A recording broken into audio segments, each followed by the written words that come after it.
अस्सलाम वालेकुम रहमतुल्लाहि व बरकातुहू। लर्निंग फतानी और फतानी एजुकेशन नेटवर्क की तरफ से मैं हाजिर हुआ हूँ। बिस्मिल्लाहिर्रहमानिर्रहीम। आज हमारी इस वीडियो का टॉपिक है थ्योरी ऑफ डिमांड। आज इस वीडियो में हम आपको डिमांड के मुतालिक तब कुछ इन्फॉर्मेशन फराहम करेंगे और उम्मीद करेंगे इंशाल्लाह आपको भी इससे फायदा होगा और आपके सदके हमें भी इससे फायदा होगा। ठीक, नबी करीम सल्लल्लाहु तआला अलैहि वसल्लम पर दुरूद शरीफ भेज के अपने इस मुकद्दस काम का आगाज करते हैं। सल्लल्लाहु अला नबी उम्मिही व आलिही सल्लल्लाहु अलैहि वसल्लम, सलातु व सलामुन अलैका या सय्यदी या रसूलुल्लाह सल्लल्लाहु अलैहि वसल्लम। Theory of demand. सर, ये टॉपिक आजकल हमारे फर्स्ट ईयर, सेकेंड ईयर और दूसरी जगहों पे जो कॉमर्स से रिलेटेड और बिजनेस स्कूल से रिलेटेड है, आजकल ये टॉपिक चहक महक रहा है और इसी टॉपिक को मजीद हम एक्सप्लेन करेंगे अपनी इस वीडियो के अंदर। बस इसे आप एंड तक देखिएगा। सर, सबसे पहले जब हम बात करते हैं थ्योरी ऑफ डिमांड की, तो हमको पहले ये पता होना चाहिए कि हमारी डिमांड क्या है और हमारी डिजायर क्या है। सर, ये दोनों अलग अलग वर्ड है और इसी वर्ड की बेसिस पे आपको थ्योरी लॉ ऑफ डिमांड बहुत अच्छा क्लियर होगा। और आप इसको देखें कि डिमांड और डिजायर में हमारे पास क्या फर्क है। सर, जब हम डिमांड और डिजायर की बात करते हैं, डिमांड हमारे पास ये होती है कि वो चीज हमें चाहिए, एक जनरल लैंग्वेज में बात करना। लेकिन डिजायर क्या है? इकोनॉमिक्स तो डिमांड को भी देखती है, इकोनॉमिक्स तो डिजायर को भी देखती है कि what is demand and what is desire. और क्या है तो भाई, डिजायर हमारे पास ये होती है कि वो काम हम करें भी और वो काम हम नहीं भी करें।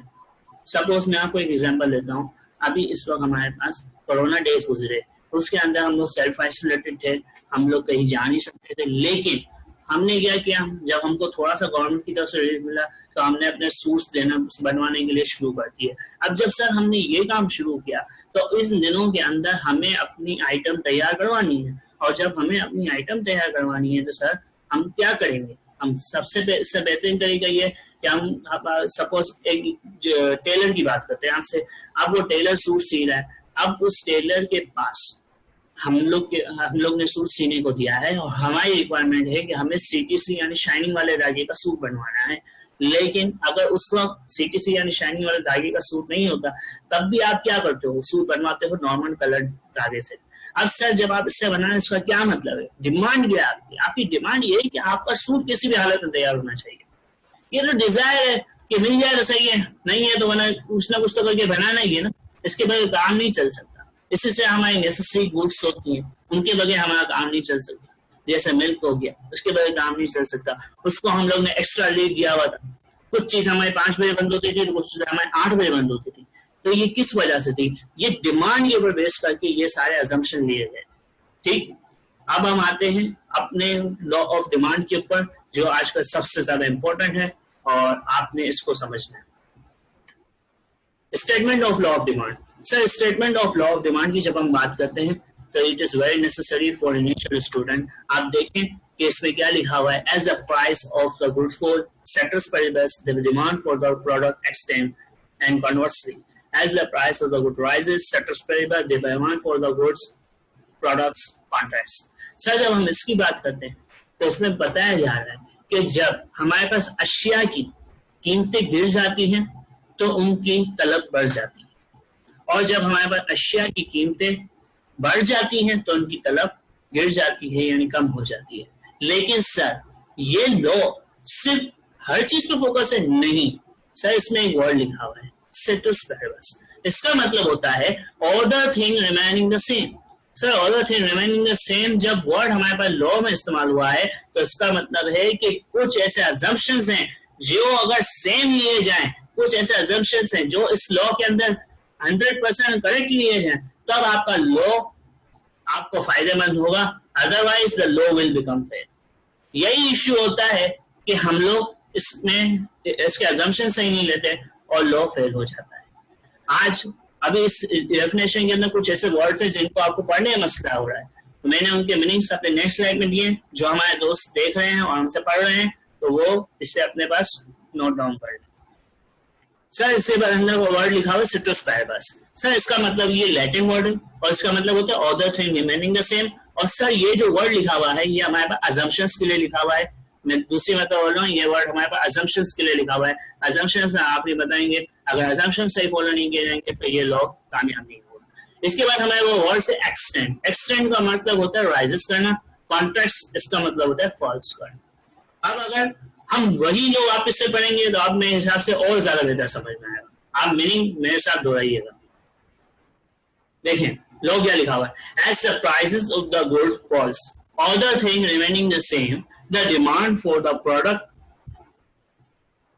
rises, and conversely, as the prices of the good rises, other thing remaining the same, the demand of the product falls. अब ये और ज्यादा बेहतर समझ में आ रहा है कि जब अशिया की कीमतें गिर जाती हैं तो उनकी तलब एक्सटेंड राइजेस बढ़ जाती है, और जब अशिया की कीमतें हमारे पास बढ़ जाती हैं तो उनकी तलब कॉन्ट्रैक्ट्स यानी गिर जाती है, कम हो जाती है. इसके बाद आते हैं सर उस other thing remaining the word को एक्सप्लेन करने के लिए, जिसे हम कहते हैं assumptions of law of demand. assumptions of law of demand क्या है? अगर आपके assumptions सही होंगे तो इंशाल्लाह आपका रिजल्ट भी करेक्ट आएगा और आपका लॉ भी कामयाब होगा. No change in the income of the consumer. No change. अगर कोई आइटम आप खरीद रहे हो तो उस वक्त आपका कंजप्शन लेवल भी एक ही होना चाहिए. आपकी इनकम जाहिर सी है अगर बढ़ेगी तो आपकी कंजप्शन भी बढ़ेगी. मीन्स एग्जाम्पल ले लें, सपोज करें आपकी इनकम थी 10,000 रुपए और उसमें कंजप्शन लेवल था 9,000 रुपए का. 1,000 रुपए आपके सेविंग्स में जाते थे, लेकिन अब आपकी इनकम 20,000. हमेशा याद रखें कि जब आपकी इनकम बढ़ती है तो आपकी कंजप्शन बढ़ती है, लेकिन उस इनकम से कम बढ़ती है, यानी उस इनकम के अंदर होती है. यानी अगर सिंपल बजट आप आगे जाके पढ़ेंगे बजट लाइन. बजट लाइन का मतलब क्या होता है? ये बजट है, जो भी होगा इस लाइन के अंदर होगा. तो यानी ये इनकम लाइन है और इस इनकम लाइन के अंदर ही सारी कंजप्शन हो. यानी यार पहले आप 10,000 सैलरी पे थे, 9,000 की कंजप्शन, 1,000 सेविंग पे जा रहे थे, तो आप 20,000 सैलरी हो जाएगी, 15,000 की कंजप्शन 5,000 सेविंग पे चले आएंगे. तो ये क्या आपकी इनकम के चेंज होने की वजह से लो क्या हो जाएगा? फॉल्स हो जाएगा, कामयाब नहीं होगा. No substitution for goods. अब मैंने आपको एग्जांपल दी थी कि हमारे पास, मैंने आपको बोला था CTC का धागा है जो शाइनिंग वाला है, उससे खूबसूरती आती है, कॉमन धागा है. सर जब हमने कॉमन धागे की बात की थी तो फिर सर उसके अंदर कोई सब्स्टिट्यूशन नहीं थी. सब्स्टिट्यूट का मतलब क्या होता है? एक चीज के अंदर उसके अंदर दूसरी चीज बनाना, जिससे हम मैथ में पढ़ते हैं सब्स्टिट्यूशन मेथड.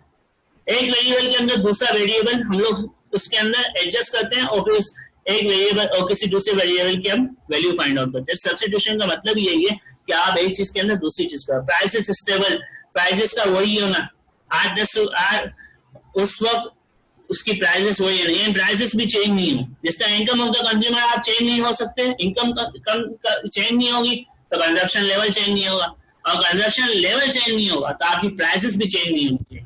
प्राइसेस स्टेबल होने चाहिए. No change in the custom fashion preference of the consumer. इसके बाद है कस्टम, फैशन, रिवायात और फैशन आपका चेंज नहीं होना चाहिए. सपोज अब मैं इसमें आपको बेहतरीन एग्जांपल देता हूं.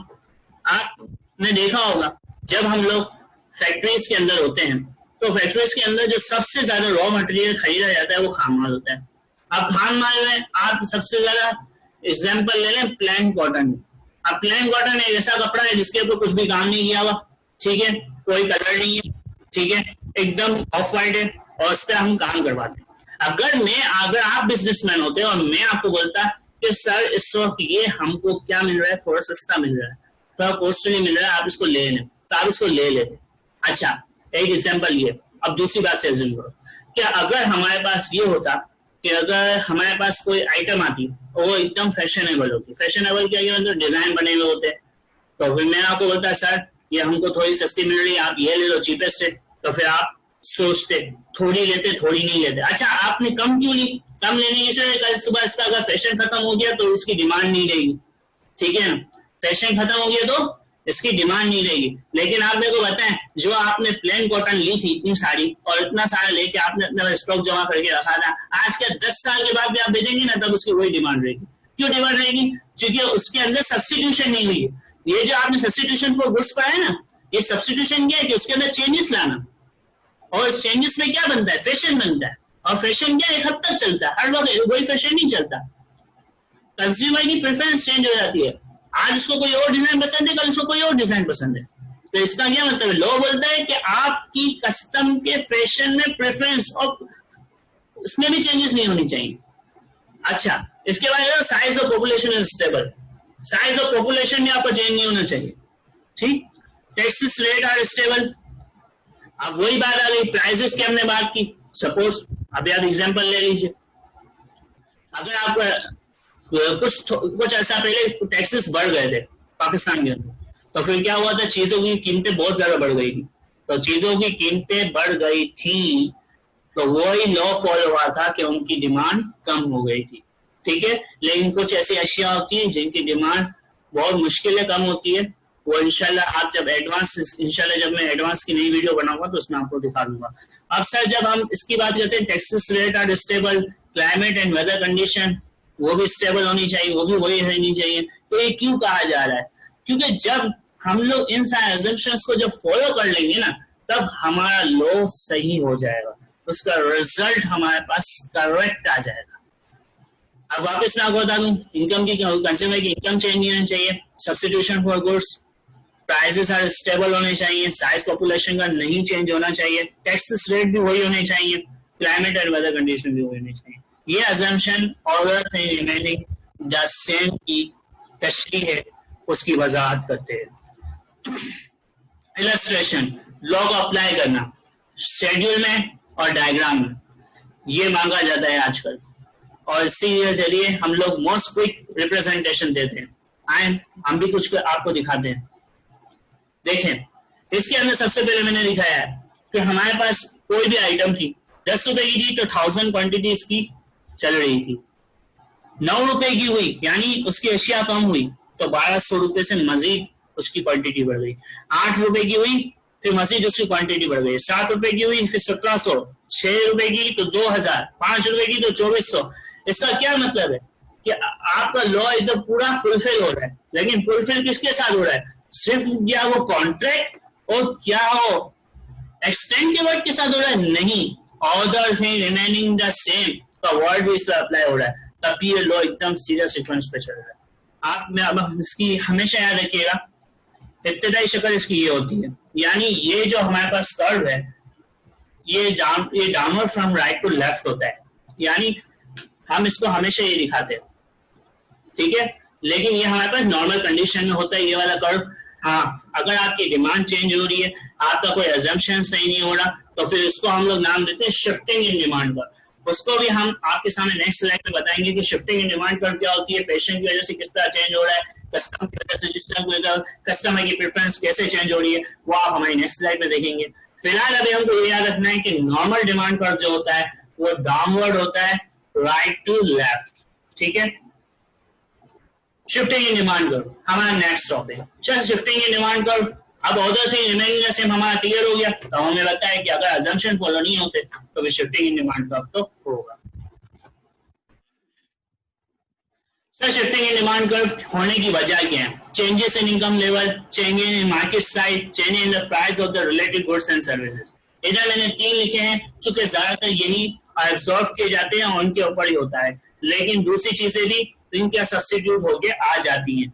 आपने क्या देखना है कि अगर हमारा इनकम की लेवल चेंज होगी, डिमांड कर्व चेंज हो जाएगा, मार्केट साइज के ऊपर, साइज ऑफ पॉपुलेशन आप असम्पशन बढ़ के हैं, चेंज हो जाएगा, और the price of the related goods and services, आपकी सर्विसेज, आपकी गुड्स, अगर उनकी प्राइसेस भी चेंज होती है तो वो भी डिमांड कर्व को मूव कर देगी।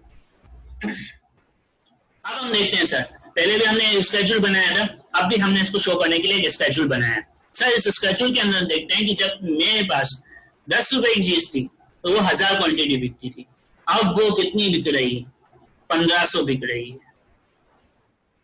ये हमारे पास change in income, fashion, price सबके तहत से हो सकता है। आप अभी इन सब के चेंजेस को एक तरफ रख के इसका सोचें। 9 रुपए की थी पहले 1200 बिकती थी, अब 1700 बिक रही है। 8 रुपए की थी पहले 1400 बिकती थी, अभी 1900 बिक रही है। ₹7 की थी पहले, 1700 की बिकती थी, अब 2300 की बिक रही है। इसी का डिफरेंस आप देखते जाएं तो आपको डिफरेंस मिलता जाएगा, और फिर जब इसका कर्व देखेंगे तो वो इस कुछ शक्ल में होगा। सर जरूरी नहीं है ये कर्व हमारे पास इसी शक्ल में हो, ये कर्व इससे नीचे भी हो सकता है, यानी ये भी हो सकता है। अब हमने देखा है कि जब हमारे, अगर इस शेड्यूल के ऊपर हम लोग जाएं एक बार वापस, तो इसमें दिखाया है पहले 10 की चीज थी, 1000 बिकती थी, अब 1500 बिक रही है। तो ऐसा ये 900 भी हो सकती है या 800 भी हो सकती है, यानी आपका डिमांड कर्व अपोजिट डायरेक्शन में आ सकता है। ठीक है, ये कोई जरूरी नहीं है कि आपका डिमांड कर्व हमेशा एक ही लाइन में होगा, डाउनवर्ड लेफ्ट टू राइट। ये हमारे पास अपोजिट डायरेक्शन में भी आ सकता है, क्योंकि हम इनके जब चेंजेस होंगी, इनकी जब शिफ्टिंग होगी और अजम्पशन फॉलो नहीं होंगे, तो फिर डिमांड हमारे कर्व दूसरी साइड में भी मूव आउट हो सकता है। इसके बाद बात करते हैं sir limitations of law of demand. ये भी हमारे पास एक बहुत अहम टॉपिक है। Sir limitation of the law of demand, sir trend का चेंज होना, इनकम का चेंज होना, शॉर्टेज ऑफ गुड्स होना। अब सर हम बात कर रहे थे कि हमारा डिमांड कर्व क्या होता है, बाज़ औक़ात अपनी अपोजिट डायरेक्शन के अंदर मूव हो जाता है। एक इफेक्ट तो ये होता है कि अजम्पशन फॉलो नहीं होते, दूसरा इफेक्ट ये होता है जैसे इसने कहा है shortage of demand, exception in the prices changes, basic necessities of life. अब सपोज इसमें अगर आप बेस्ट एग्जांपल लें तो वो हमारे पास करती है मिल्क की। जैसे मैंने आपको बोला कि अब हमारे पास कोरोना डेज चल रहे हैं और उसके अंदर हमारे लिए क्या मसला है कि हमारे जितने भी कारोबार हैं खाने पीने की अशिया छोड़ने वाले, ठीक है, छोड़कर, जैसे कि हमारा इलेक्ट्रॉनिक मार्केट है, हमारी जैसे कि क्लॉथ मार्केट है, तो उनको 5 बजे तक का टाइम दिया गया है। लेकिन क्या यही टाइम इनके लिए भी दिया गया है? नहीं। जैसे कि हमारे पास इधर मिल्क वाले हैं, तो सर ये जो मिल्क वाले हैं ये हमारे लिए, इनको क्या है, इनकी जो मेन डिमांड क्या है कि हमारी जो आइटम है वो उसी दिन खत्म होनी चाहिए, वरना हमको ये आइटम जाया करनी पड़ेगी। तो ये बेसिक नेसेसिटीज ऑफ लाइफ है। इसमें क्या हो सकता है, टाइम बढ़ सकता है, प्राइसेस बढ़ सकती हैं, लेकिन डिमांड कम नहीं हो सकती। आप एक वक्त इसका अजम्पशन करें, एज्यूम करें, 110 का भी दूंगा तब भी आप वही आइटम लोगे, 120 की भी दूंगा तब भी आप वही उतने हिसाब से लोगे, 130 की भी दूंगा तब भी आप उतने हिसाब से लोगे। क्यों? इसके बगैर गुजारा नहीं है, नेसेसिटीज नहीं है, नेसेसिटी है, नेसेसिटी के बगैर नहीं चल सकती जिंदगी। इसलिए तो बोलते हैं कि कारोबार उस शख्स का कामयाब होता है जो कपड़ा रोटी मकान पर इन्वेस्टमेंट करे। जिसने इन 3 फैक्टर्स को पकड़ लिया उनके लिए बहुत फायदा होता है। Practical importance of law of demand. अक्सर जब हम इसकी बात करते हैं practical importance of law of demand की, तो इसमें सबसे पहले हमारे पास आता है determination of price of the commodity. इंशाल्लाह जब लॉ ऑफ सप्लाई आप सीख जाएंगे, इसके बाद हमारा एक टॉपिक होगा equilibrium of price, determination of the price. उसमें हम इन दो लॉ को मिलाकर हम प्राइस की एक वैल्यू, इसकी जनरल प्राइस सेट करते हैं कंज्यूमर के लिए कि उसमें सप्लाई और डिमांड दोनों बराबर हो जाती है। इसके बाद health in national making national policy. National policy में भी ये बहुत काम करता है। Health in making future plan of the country, health in collection of the taxes. Sir आप एक चीज देख रहे होंगे, हम इस वक्त थ्योरी ऑफ डिमांड की बात कर रहे हैं और माइक्रो में पढ़ रहे हैं। हर एक चीज और हर एक एग्जाम्पल हम एक इंडिविजुअल पे लगा रहे हैं, लेकिन पहली वाली पॉलिसी तो समझ में आई। आखिरी के जो 3 पॉइंट हैं ये तो हमारे पास उसके हैं, मैक्रो के। सर हमारे पास जो इकोनॉमिक्स के अंदर मेन काम होता है वो मैक्रो पे ज्यादा डिपेंडेंट होता है। अगर आप इंडिविजुअल की इकोनॉमिक्स सही सीख जाएंगे तो फिर आप मैक्रो पे इसको सही तरह इंटरप्रेट कर लेंगे। अब जब हम बात करते हैं health in making national policy की, तो सर इसके लिए हमको डिमांड का कर्व भी नहीं चाहिए, इसके लिए हमको एग्रीगेटेड डिमांड का कर्व चाहिए। इसी तरह health in making future plan, health in collection of the taxes, तो इसके लिए भी हम लोगों को क्या चाहिए, aggregated demand of the country चाहिए, एग्रीगेटेड डिमांड चाहिए, उसके जरिए हम इसको पता लगा देंगे। इसी के साथ हमारा ये टॉपिक आपके साथ एंड हुआ। मुझे उम्मीद है कि आपको मेरी वीडियो जरूर पसंद आएगी। अगर आपको ये पसंद आ रही है तो हमारे इस चैनल को आप सब्सक्राइब कीजिए और हमें इसका कमेंट में इसके बारे में लिख के बताइए। कि आपको ये वीडियो कैसे लगी। मैं उम्मीद करता हूँ अल्लाह आपको आपके इल्म में बरकत फरमाए, आपके सबके मेरे इल्म में बरकत फरमाए। आमीन बिजाहि नबी अमीन बिरहमतिका या अरहमर राहिमीन। वालेकुम अस्सलाम व रहमतुल्लाहि व बरकातुहू।